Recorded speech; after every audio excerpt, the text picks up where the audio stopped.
ایک چھوٹے سے گاؤں میں جہاں لوگ اپنی روزمرہ زندگی میں محنت اور ایمانداری سے کام کرتے تھے، وہاں ایک پراسرار درخت تھا جس کے بارے میں گاؤں کے لوگ کہتے تھے کہ یہ پیسوں کا درخت ہے۔ درخت گاؤں کے کنارے ایک چھوٹے سے میدان میں تھا اور دکھنے میں عام درختوں جیسا ہی لگتا تھا، لیکن اس کی خاصیت یہ تھی کہ اس کی شاخوں پر پیسے اگتے تھے۔ یہ درخت ہر رات جب چاند کی روشنی اس پر پڑتی تو اس کی شاخوں سے چھوٹے چھوٹے سکے جھڑنے لگتے تھے۔ یہ سکے درخت کے نیچے بکھر جاتے تھے اور ہر صبح گاؤں کے لوگ ہجوم کر کے سکے جمع کر لیتے تھے۔ وہاں سے سکے جمع کرتے تھے، لیکن درخت کے پاس ایک شرط بھی تھی۔ صرف وہی لوگ سکے جمع کر سکتے تھے جو محنتی، ایماندار اور دوسروں کے ساتھ مہربانی سے پیش آتے ہوں۔ گاؤں کے سب لوگوں کو درخت کے اس اصول کا علم تھا، اس لیے ہر کوئی کوشش کرتا کہ وہ ایمانداری اور محنت سے اپنی زندگی گزارے تاکہ پیسوں کا درخت ان پر اپنی نعمتیں برسائے۔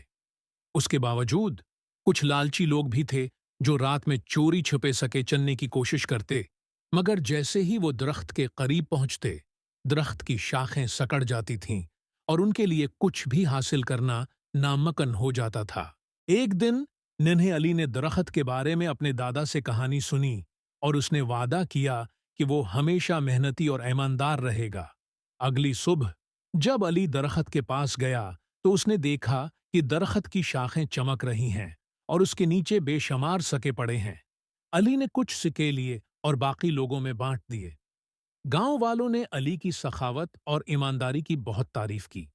کچھ دن بعد گاؤں میں مشکل وقت آیا اور کئی لوگوں کے پاس کھانے پینے کا سامان ختم ہو گیا۔ علی اور اس کے دوستوں نے پیسوں کے درخت کے سکوں سے ضرورت مندوں کی مدد کی اور سب کے لیے کھانے کا انتظام کیا۔ درخت ان کی سخاوت سے اتنا خوش ہوا کہ اس کی شاخوں پر اور بھی زیادہ سکے اگنے لگے۔ اس دن کے بعد گاؤں کے لوگ پیسوں کے درخت کی مثال لے کر ہمیشہ ایمانداری، محنت اور سخاوت کا مظاہرہ کرتے رہے۔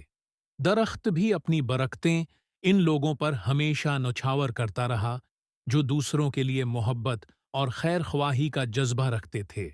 یہ کہانی ہمیں سکھاتی ہے کہ ایمانداری، محنت اور سخاوت انسان کی حقیقت خوشی اور برکتیں دلاتی ہے۔ پیسوں کا درخت مخصوص ایک علامت ہے، جبکہ ہم نیک نیت سے زندگی گزارتے ہیں تو ہمیں قدرت کی طرف سے ہمیشہ انعام ملتے ہیں۔